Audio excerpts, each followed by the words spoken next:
जिस्म और रूह। इंसान का मिट्टी का पुतला बनाया गया, फिर अब उसमें रूह डाली गई, फिर इंसान मुकम्मल हुआ। यानी कि रूह के बगैर इंसान नामुकम्मल था। अब रूह इंसान के अंदर दाखिल नहीं हो रही थी। जब रूह को नबी करीम सल्लल्लाहु अलैहि वसल्लम का दीदार करा दिया गया तो रूह जिस्म के अंदर गई। जिस्म और रूह का ताल्लुक। नंबर 1, जिस्म। हम लोग अपने जिस्म को ताकतवर बनाने के लिए खुराक खाते हैं। अगर हम अपने जिस्म को अच्छी खुराक नहीं देंगे तो बीमार हो जाएंगे। यानी कि अपने जिस्म की हिफाजत करनी है अच्छी खुराक के साथ। खाने पीने की ख्वाहिश हमारे जिस्म को होती है, रूह को नहीं। नंबर 2, रूह।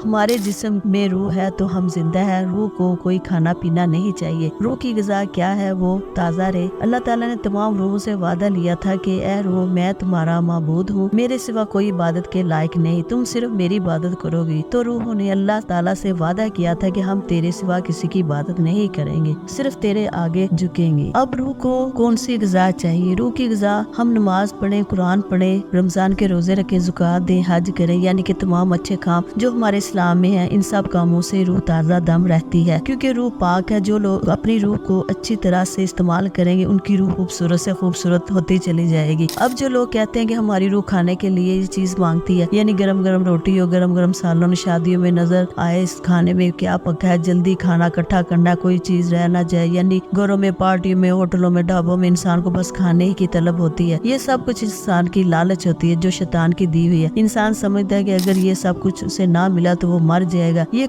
सब कुछ इंसान का वहम है। देखो इंसानों, हर इंसान ने आखिरकार मरना है। अब ये सब कुछ इंसान पर है कि वो जिस्म की हिफाजत करता है या अपनी रूह की। मरने के बाद रूह तो चली जानी है अल्लाह ताला के पास, पीछे बाकी बचता है जिस्म, जिसको तुम लोगों की सारी जिंदगी लालच की बिना पर मोटा ताजा रखा, खूब खाया पिया, सब बेकार। अब जिन लोगों ने खाने पीने के साथ साथ अपनी रूह को भी खुदा के बताए हुए अहकामात के मुताबिक रूह की परवरिश की, वो खुशकिस्मत है। सुना तो होगा कि आप लोगों ने नमाज रूह की ग़िज़ा है। अब जब इंसान को मौत का हुक्म आएगा, इंसान के जिस्म से रूह निकाली जाएगी। अब देखें बुरे इंसान की रूह कैसे निकाली जाएगी। रूह को कहा जाएगा रूह इंसान से बाहर आ। रूह कहेगी मैंने नहीं आना, बाहर। फिर रूह को हुक्म होगा बाहर आ। इस पर रूह कहेगी मैं किस तरह बाहर आऊँ, इस इंसान ने मेरी रूह को बहुत जख्म दिए, अब मैं कैसे बाहर आऊँ। फिर इंसान के अंदर से रूह को खींचा जाएगा। पता है किस तरह? जैसे एक कांटेदार झाड़ी को रूह से गुजारा जाए। क्या होगा उस इंसान का आगे? अब जख्मी हालत की रूह को कब्ज कर लिया जाएगा। यहाँ दुनिया में इंसानों के सवाल ही खत्म नहीं होते हैं। बस मेरा खुदा ये, तुम्हारा खुदा वो, हर बात में लड़ाई। क्रिकेट मैच हो या मजहब हो, इलेक्शन हो, हर मुल्क की अपनी अपनी जंग। सोचो हमें अपना अपना हिसाब देना है। अब जो लोग अल्लाह और उसके नबी पर ईमान लाए, नेक अमल किए, अल्लाह के साथ किसी को शरीक नहीं बनाया, उनकी जान कैसे निकलेगी? रूह को हुक्म दिया जाएगा इंसान के अंदर से बाहर। रूह बड़ी प्यारी सूरत में, फूलों की फलवारी में, खुशबूदार झोंकों के साथ बाहर आएगी। रूह को कब्ज कर लिया जाएगा। अब उस इंसान के जिस्म को भी महफूज कर लिया जाएगा। जाहिर है वो शख्स कब्र के अजाब से भी बच गया। जन्नत के तख्त पर उसे सुला दिया जाएगा। अब वो बंदा क़यामत वाले दिन उठाया जाएगा। हम सब लोग भटके हुए हैं, शैतान के जाल में फंसे हुए हैं। ए बंदो, अब भी वक्त है, तौबा कर लो, नेक इंसान बन जाओ, अपनी रूहों को पाक साफ कर लो, वरना हालत निज़ा के वक्त हमारे चेहरे स्याह हो जाएंगे, कोई हमें बचा नहीं पाएगा।